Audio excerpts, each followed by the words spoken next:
Dona Teresa, do quarto para uma sala. Que sala é essa? Era uma sala que só era usada em grandes ocasiões, porque as refeições eram feitas na outra, que nós chamamos de copa.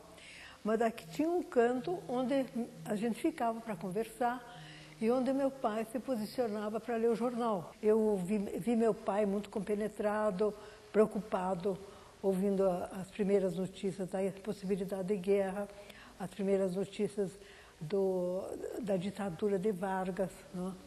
Aquelas leis que vieram, as leis trabalhistas, ele tinha um engenho de erva mate, então isso tudo deveria envolvê-lo bastante. E eu me lembro de fazer as minhas lições em volta da mesa, né? Então a gente ficava aqui, mas ele não se abalava nem com os nossos barulhos, com os nossos... Com a algazarra da criançada. E quando tinha música clássica, eu dançava balé, né, imitando as artistas que eu tinha visto no cinema, dançava em volta da mesa, mas ninguém estava nem aí se eu queria ser bailarina e não fui.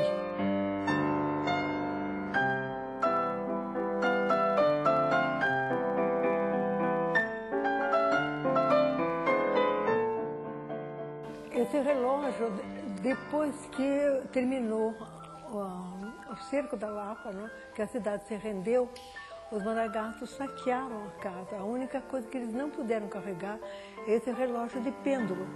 Ele é de um mecanismo muito simples e por isso mesmo está resistindo através dos séculos. É de se notar também que nessa sala nunca teve cortina. Meu pai não queria porque ele gostava da paisagem do Alto da Lapa. Era um lugar onde ele ia todos os dias a cavalo. Ele dava uma volta, ele dizia para refletir, para pensar nos seus negócios, nas decisões que tinha que tomar, e depois ia para o engenho de erva mate.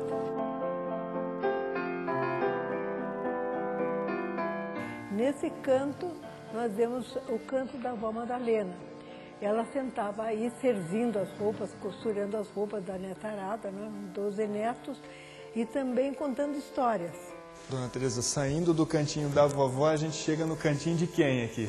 Aqui nós chamamos de copa, que é uma sala de refeições. Apenas a mesa, essa mesa é elástica, era quase o dobro, porque nós sempre éramos muito numerosos em todas as refeições. Aqui tomamos café da manhã, almoçávamos, jantávamos e, no meio da tarde, o famoso café com mistura.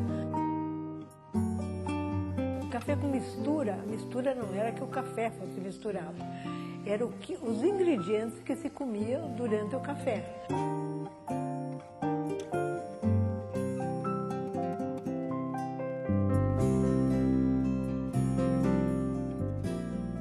Dona Teresa, as coisas gostosas do café com mistura eram preparadas nessa cozinha aqui? Não só do café com mistura, toda a cozinha era feita aqui, nesse local, com um fogão a lenha grande como esse, né? E nas noites de inverno, a maneira que nós, quando eu era criança, era a gente se pôr em volta do fogão, estourar pipoca, né? Ou no tempo de pinhão, ficar assando pinhão e ficar em volta do fogão até o momento de dormir. Toda a família reunida. Toda a família assim, em volta do fogão, que era o lugar mais aquecido da sacada, muito grande, e com aqui essa cidade com temperaturas muito baixas. E as brasas, depois que saíam, iam para o ferro elétrico. Para o ferro, saíam daqui? Elétrico não, para o ferro a brasa. Para o ferro a brasa. Ainda tinha esse trabalho. As roupas eram passadas com ferro a brasa. Precisava tomar muito cuidado, porque se viesse um vento e viesse um pouco de brasa ou de cinza em cima da roupa, já estragava todo o serviço. Né?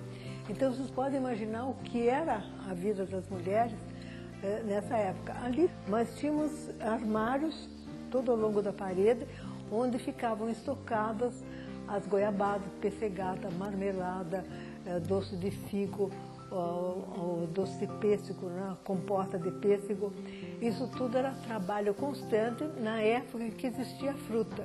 E foi nesse espaço aqui que a senhora aprendeu a cozinhar, aprendeu a mexer? Que eu ajudava, já era ajudante de cozinha. A senhora lembra a primeira coisa que a senhora fez aqui? Lembro, eu tinha 12 anos e eu fiz um creme de maizena. Aí eu achei muito bonito, né? Um milagre, que é aquela mistura de leite, ovos, açúcar e maizena, desse aquele creme, assim que de repente se transformou numa coisa tão gostosa. E que até hoje é o meu doce preferido.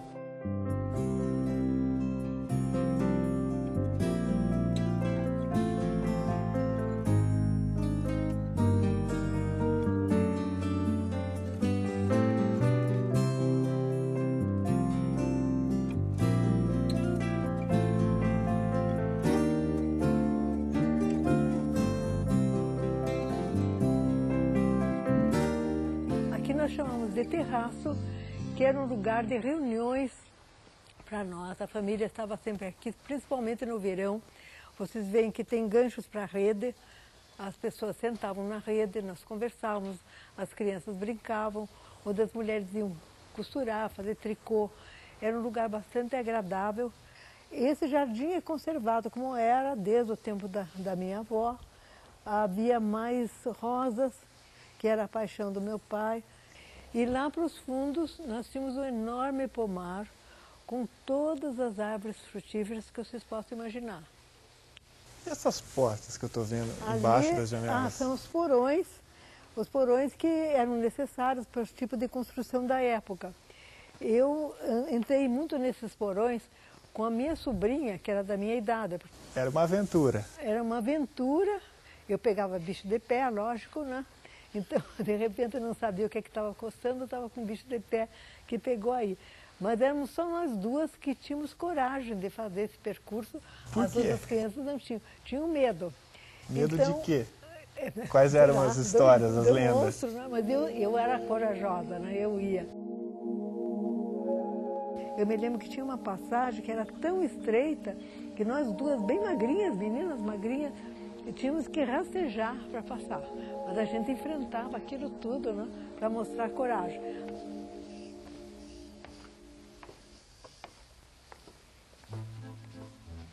É um espaço bastante grande, né, dona Terezinha?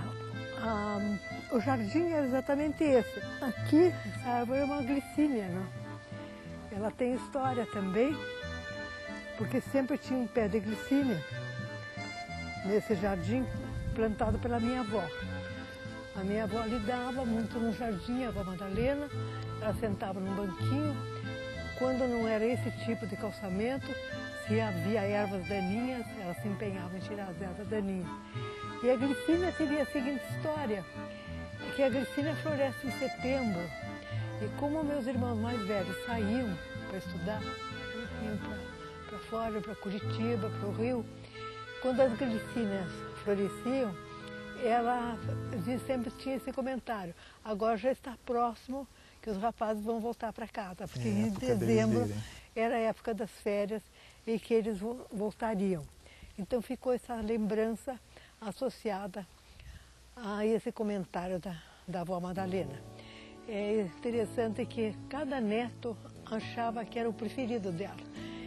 Então por aí a gente vê como ela sabia distribuir seu carinho e atenção para todos nós. É uma casa onde nasceu e morreu muita gente, não é? Mas eu acho que as energias positivas do amor que uniu meu pai e minha mãe, que realmente era um casal muito feliz, deve ter deixado uma influência bastante positiva, né, para todos nós, porque você ser criado num ambiente harmonioso faz de você um adulto mais equilibrado, né? E eu acredito que é o que tem acontecido com a gente. E hoje eu procuro equilibrar essa parte de memória, que são coisas que não voltam mais, e estar sempre caminhando para frente e me interessando por coisas novas, sem deixar de pensar no passado, com muito carinho, com muito respeito pelos meus antepassados, pelos meus pais, pelos meus irmãos. Todos nós temos um amor desmedido por essa casa. Todos nós tivemos sempre.